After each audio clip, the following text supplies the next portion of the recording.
Kalau bab atau pasal setelahnya 146 masih masalah laknat juga ya, bersambung.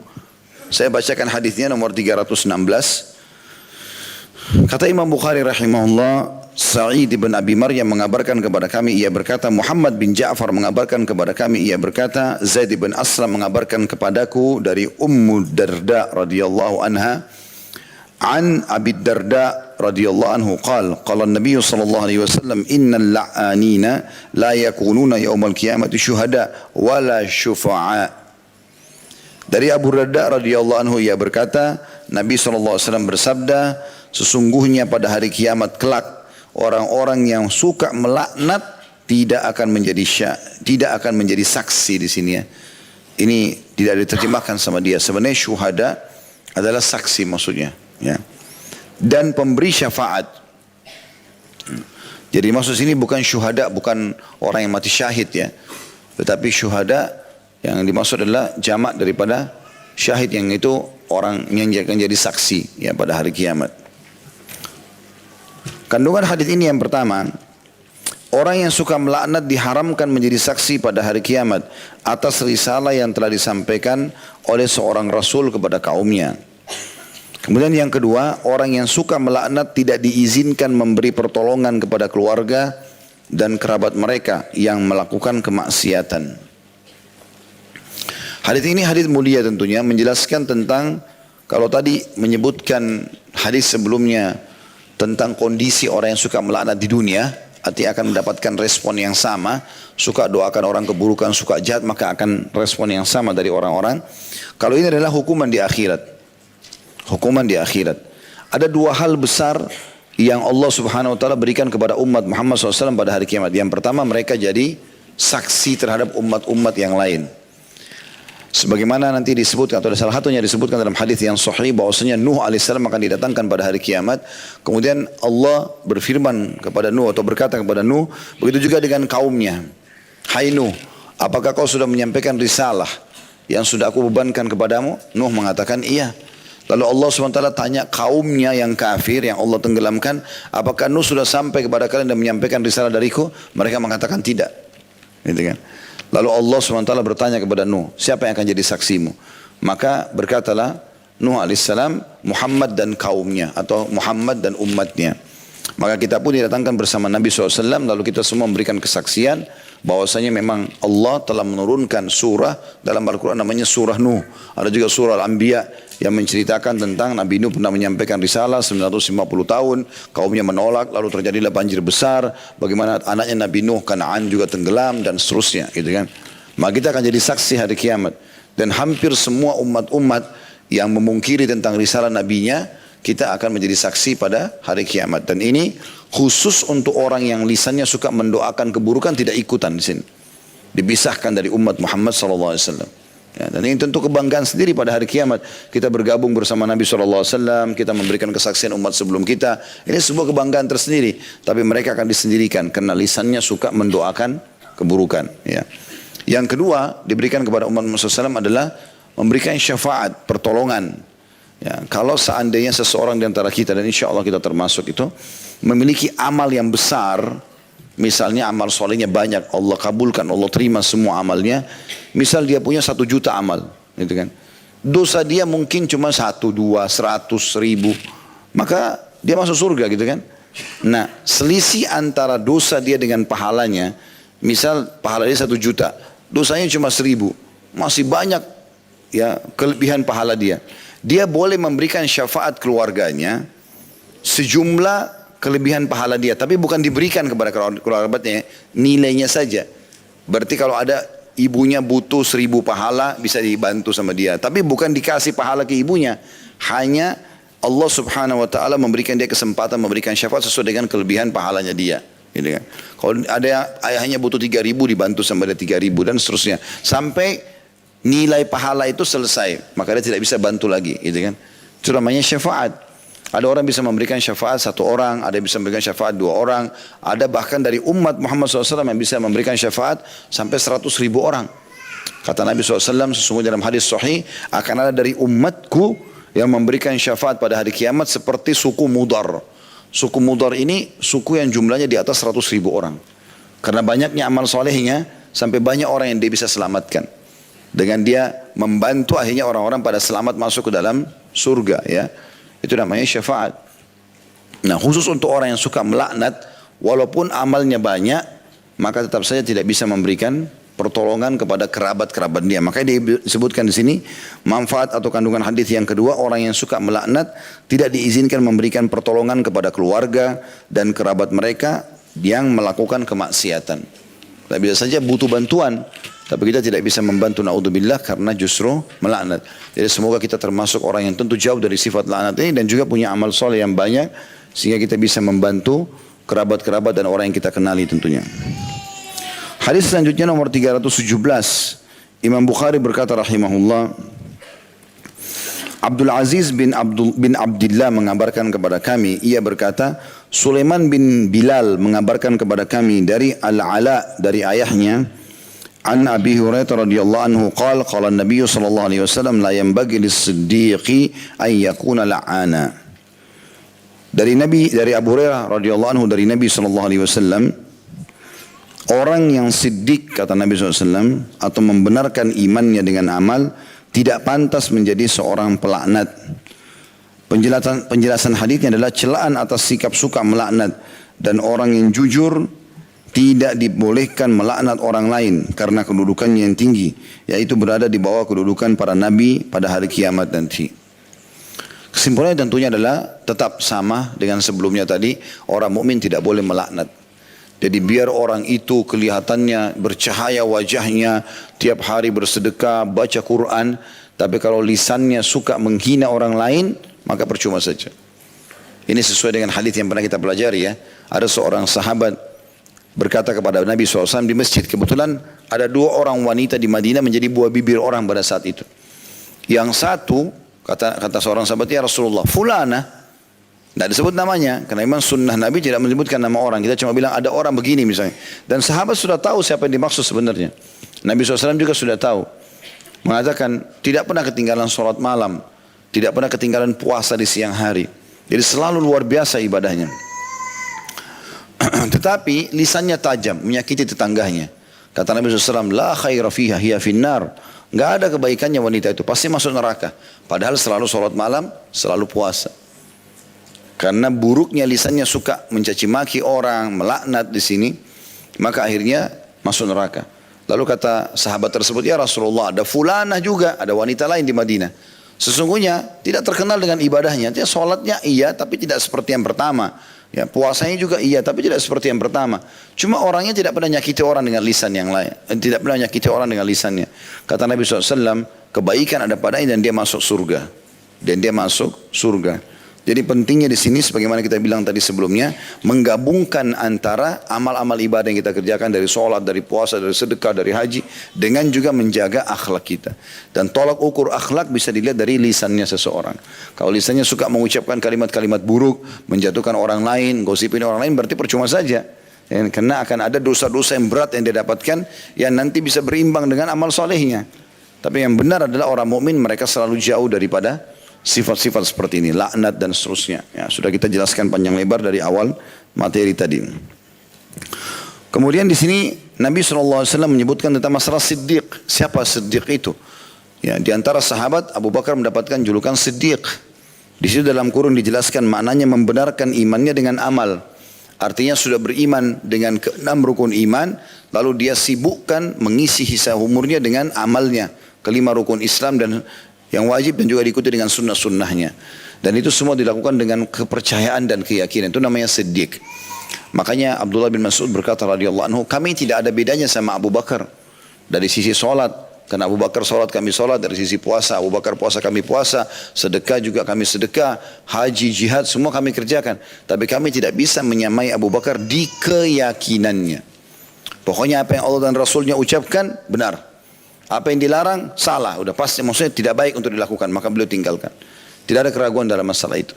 Makanya pada saat mati atau meninggalnya Nabi SAW, muncul kelompok orang-orang yang menolak zakat. Waktu itu Abu Bakar jadi khalifah, gitu kan? Kemudian Abu Bakar langsung membentuk pasukan akan menyerang, ya, menyerang orang-orang menolak zakat ini.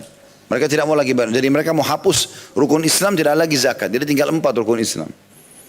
Maka Abu Bakar bentuk pasukan. Umar yang tadinya tegas, tiba-tiba Umar datang kepada Abu Bakar mengatakan, ya Abu Bakar, kenapa kita tidak dakwai dulu? Gitu kan? Kenapa harus langsung diperangi gitu? Maka kata Abu Bakar, saya akan perangi. Gitu kan? Kata Umar, sekali lagi, kenapa kita tidak coba dakwahi dulu? Gitu kan? Maka Abu Bakar punya pemahaman yang berbeda rupanya. Ya, Abu Bakar tidak ingin membuka pintu-pintu orang menganggap remeh tentang masalah ini, kecuali yang sifatnya sunnah. Tapi ini zakat wajib, bukan main-main. Selalu Allah bilang, wa aqimus shalah wa atu zakat. Selalu partner nih. Dirikan sholat, tunaikan zakat. Ini selalu partner. Dan Allah susun juga setelah syahadat, sholat langsung zakat. Ini nggak boleh main-main soal ini. Maka kata Abu Bakar, saya akan memerangi yang membedakan antara sholat sama zakat. Lalu kemudian Abu Bakar memegang bajunya Umar. Abu Bakar yang terkenal orangnya lembut gitu. Umar orangnya tinggi besar, tegas. Tapi pada saat itu Abu Bakar pegang bajunya dengan keras lalu menggoncang sambil mengatakan, apakah kau menjadi tokoh masyarakat dan pemberani di masa jahiliyah dan menjadi orang yang lembek setelah Islam? Gitu kan? Maka akhirnya Umar pun mengatakan, saya baru mendapat karunia ilmu dari sikapnya Abu Bakar. Dan betul, dengan membentuk pasukan itu, akhirnya banyak hikmah yang terjadi.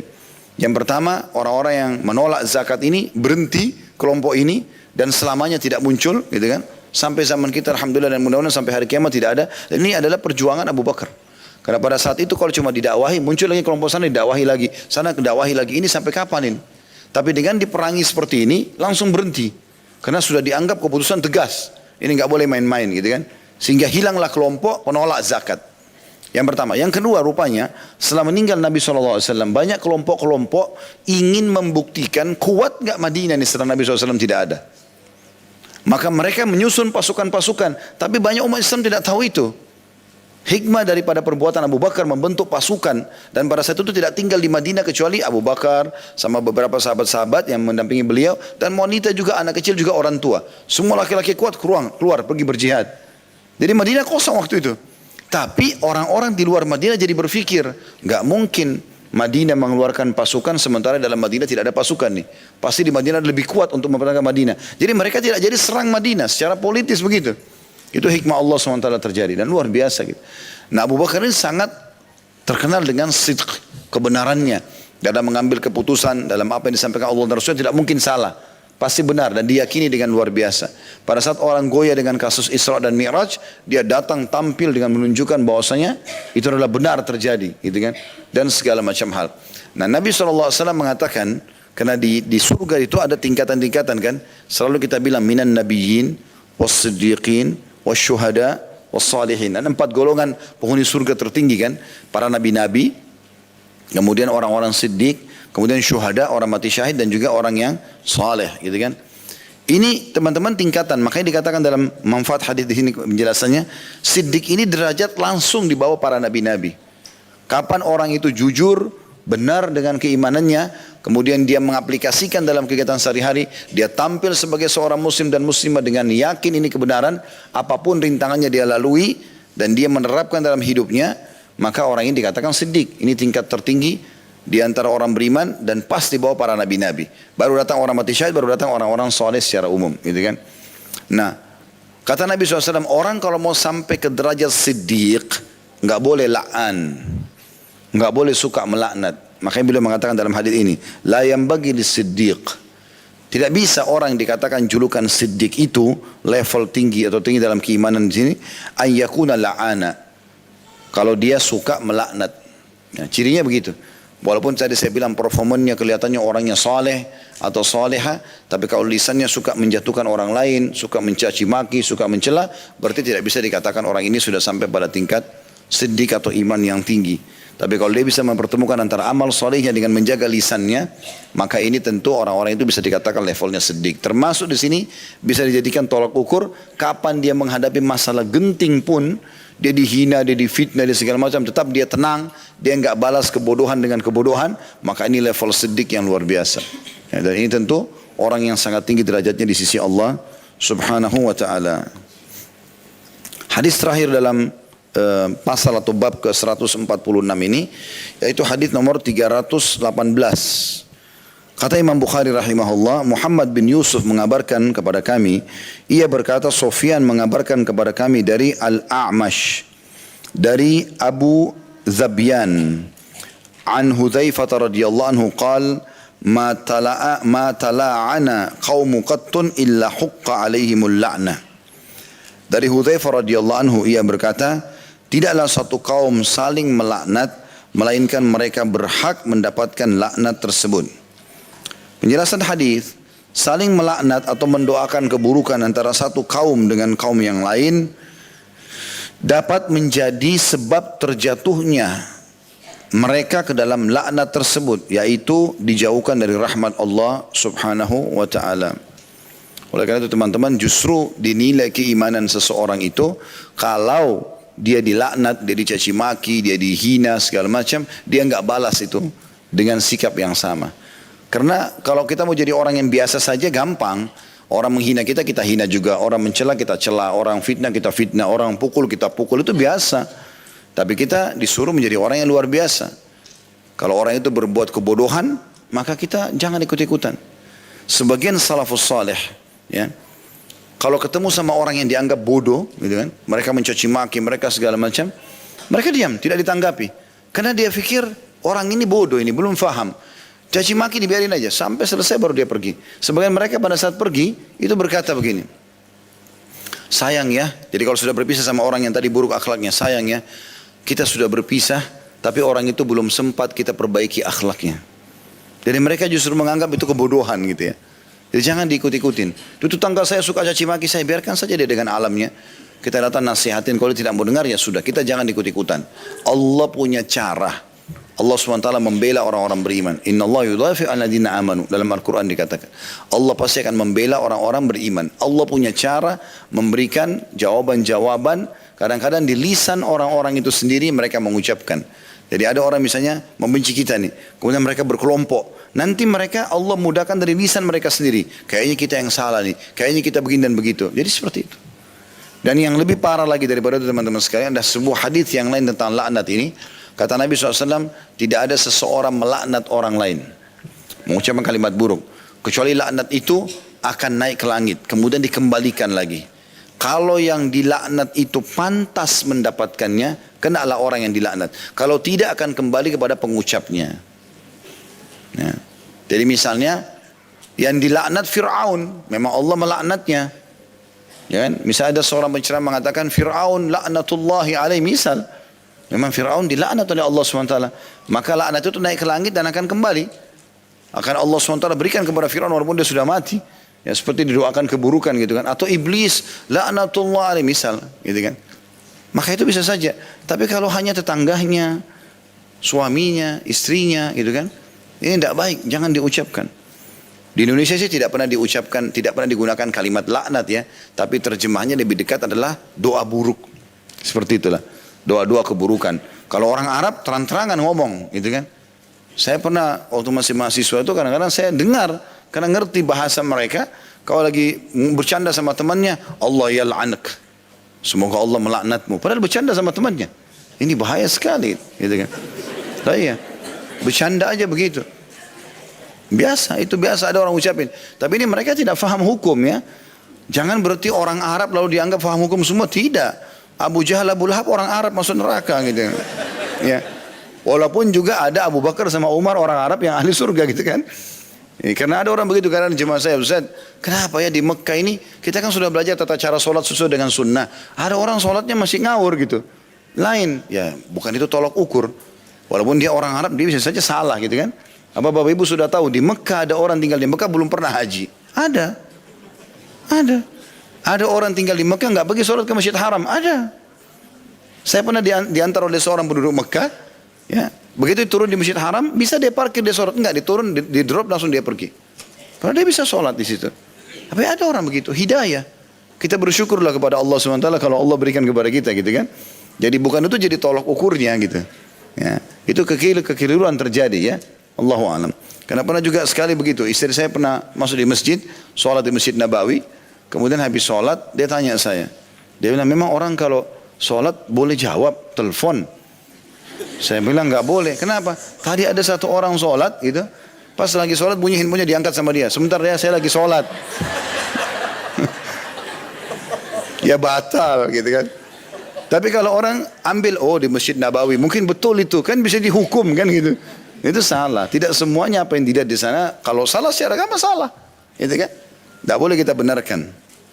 Itu contoh-contoh saja. Jadi di sini lebih luas lagi hadis Hudzaifah radhiyallahu anhu, kalau satu orang kepada orang lain sudah cukup kena laknat itu kembali kepada salah satunya. Kalau satu kaum lebih banyak lagi. Ya, makanya teman-teman redam ya. Kalau lagi punya masalah sama seseorang, ini pernah saya berbagi poin ini. Kalau kita punya masalah sama satu orang, fokus ke satu orang itu saja. Tidak usah bawa-bawa keluarganya, gitu kan? Kan begitu pernah saya bilang ya, masih ingat. Jadi dia ribut sama istrinya. Misalnya dia bilang, kenapa kok kamu nggak belajar gini misal. Tapi ada orang nggak, memang orang tuamu nggak didik kamu. Orang tuanya 2 orang loh, ibu sama ayahnya. Berarti sekarang dia punya musuh 3. Ya. Memang keluargamu itu. Kalau keluarganya 300 orang, memang kau dari negara yang begini dan begitu. Misalnya ada orang dari luar Indonesia nikah sama orang Indonesia, dia marah sama istrinya misalnya, dia bilang memang orang Indonesia itu 200 juta lebih dia harus minta maaf. Jangan main-main itu. Satu orang saja fokus, tidak usah bawa sukunya, keluarganya, negaranya, nggak usah. Karena bahaya. Itu kan seperti mengucapkan masuk dalam bisa makna laknat, mendoakan keburukan, menyala-nyalakan orang, caci maki, kan bahaya. Jadi nggak usah. Satu orang itu pun hikmah dalam syariat kita adalah fokus kepada kesalahan yang satu. Misal pasangan kita buat satu kesalahan, ya itu aja yang diperbaiki. Nggak usah semua diobok-obok gitu. Ya. Semua yang jadi salah, kayak tidak ada kebaikannya. Makanya kata Nabi SAW, tidak layak bagi seorang laki-laki mukmin membenci istrinya yang mukminah. Kalau dia mendapatkan satu kekurangan, dia bisa dapat kelebihan di sifat yang lain. Karena manusia tidak semuanya sempurna gitu kan. Justru yang kurang itu kita bantu dia supaya keluar dari kekurangan tersebut. Itu contoh saja. Maka hati-hati, karena di sini dikatakan tidak ada ya penjelasan hadis ya. Maaf, dalam hadisnya Hudzaifah berkata radhiyallahu anhu, tidaklah satu kaum saling melaknat, makin banyak orang, melainkan mereka berhak mendapatkan laknat tersebut. Malah kembali kepada mereka semua. Jadi jangan karena hanya mau memberikan dukungan kepada orang yang kita cintai, lalu kemudian kita tidak mau tahu dia salah atau dia benar, ikut-ikutan mencaci maki, gitu kan? Ini hati-hati mencaci maki pasangan teman kita yang kebetulan dia lagi curhat tentang pasangannya, atau tentang pekerjaannya, atau tentang kantornya. Kita tidak tahu apa-apa, hanya karena kepedulian terhadap teman atau siapa yang sedang kita hadapi sekarang bicara, lalu kita ikut-ikutan melaknat atau mencaci maki. Ini berbahaya sekali. Ada orang begitu, panen dosa tanpa dia lakukan. Untuk apa? Hanya menunjukkan kepedulian sama orang. Jangan ikut-ikutan. Bukan urusan kita, tutup kuping, pergi saja, nggak usah ikutin. Ya, kecuali memang betul-betul kita ahlinya, kita harus memecahkan, membantunya itu boleh. Kalau enggak usah.